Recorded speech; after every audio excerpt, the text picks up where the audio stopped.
हरिवंश महाराज जी। महाराज जी, मैं एक ज्योतिष हूँ।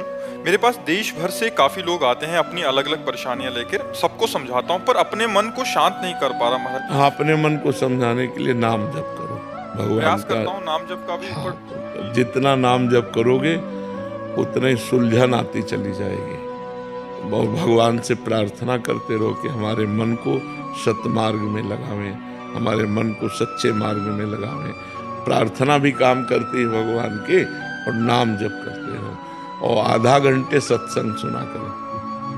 आज 2 घंटे सत्संग के साथ 10 लाख नाम जप कर चुका। हाँ, अच्छी बात है, पर जितना सुनो उसका मनन करो।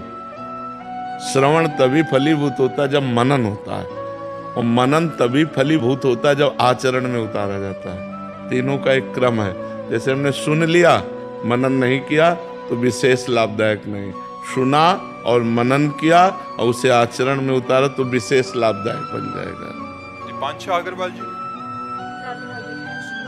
श्री हरिवंश महाराज जी। महाराज जी, प्रभु से चित्त कैसे जोड़ें, वो प्रभु के प्रति पूर्ण समर्पण कैसे करें? पहले खूब सत्संग सुनना चाहिए और नाम जप करना चाहिए। नाम जप करने से हृदय पवित्र होता है और सत्संग सुनने से बुद्धि पवित्र होती है। बिनु सत्संग विवेक न होई, राम कृपा बिनु सुलभ न सोई। बिना सत्संग के विवेक नहीं होता, और सत्संग बिना भगवान की कृपा के नहीं मिलता, और विवेक के द्वारा ही समर्पण होता है। जो हमें समझ में आ जाता है कि संसार में हमारा कोई नहीं है, तब समर्पण होता है। जैसे द्रौपदी जी को जब तक लगा कि हमारे पति बलवान हैं, भीष्म आदि रक्षा कर लेंगे, तो किसी ने जब रक्षा नहीं किया तब भगवान को। तो शरणागति या तो विवेक हो या परिस्थिति हो।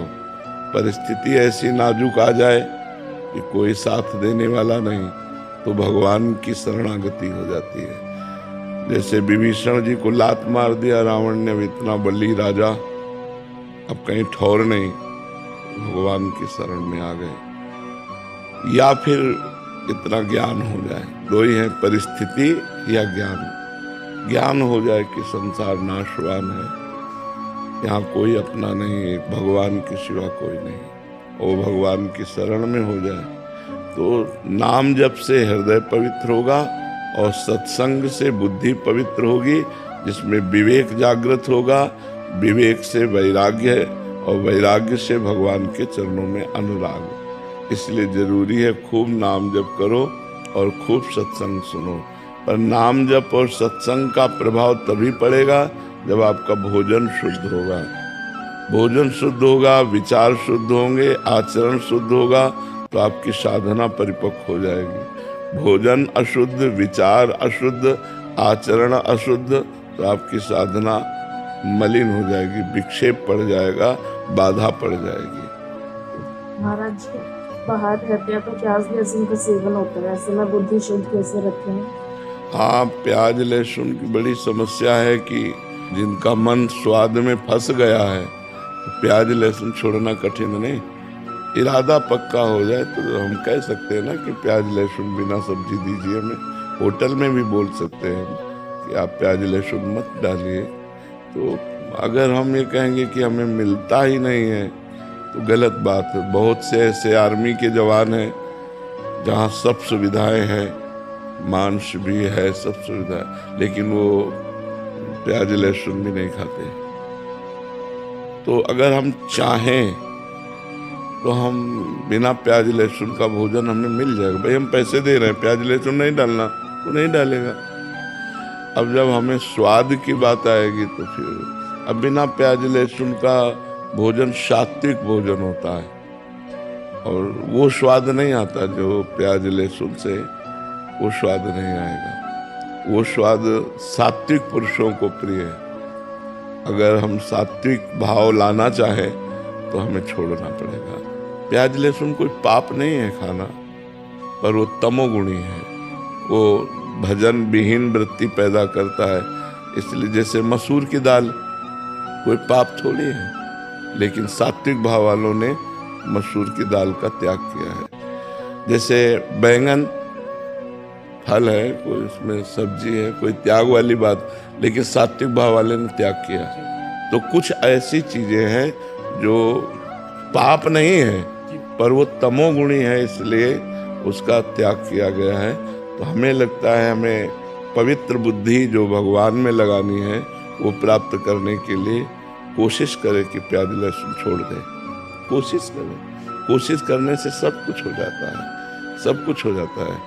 जब हम कोशिशें नहीं करेंगे कि अब तो संसार में बिना प्याज लहसुन के भोजन ही नहीं मिलेगा, तो ऐसा नहीं। बहुत से नौकरी करते हैं, बहुत से बच्चे विद्यार्थी जीवन में वो प्याज लहसुन नहीं खाते, दीक्षा लिए हुए हैं। तो हमें लगता है अगर हम प्रयास करें तो सफलता हमें मिल सकती है। और महाराज जी कहूँगा, जैसे उपासक नाम जप करते हैं तो मन में अन्य विचार चलते रहते हैं, तो उससे वो नष्ट हो जाएंगे, वो अन्य विचार नष्ट हो जाएंगे। बस उपांशु जप चलना चाहिए, अन्य विचार अपने आप नष्ट हो जाएंगे। आप उपांशु जप करें। विकास भटनागर मुंबई से। श्री हरिवंश महाराज जी, जब श्री कृष्ण भगवान जी ने उद्धव जी को गोपियों के पास भेजा तो कहा तुम्हारा ज्ञान वहाँ काम नहीं करेगा। तो महाराज जी प्रश्न है कि ज्ञान और प्रेम परस्पर विरोधी हैं और विरोधी नहीं है, विरोधी नहीं है। ज्ञान जिस तत्व को समझाता है, प्रेम उस वस्तु का आलिंगन करता है। जिस परब्रह्म परमात्मा तत्व को ज्ञान समझाता है वो केवल समझ का विषय नहीं रह जाता। प्रेमियों के स्वाद लेने का विषय, उसके रूप का, उसके संग का, उसकी लीला का वो रसास्वादन करता है।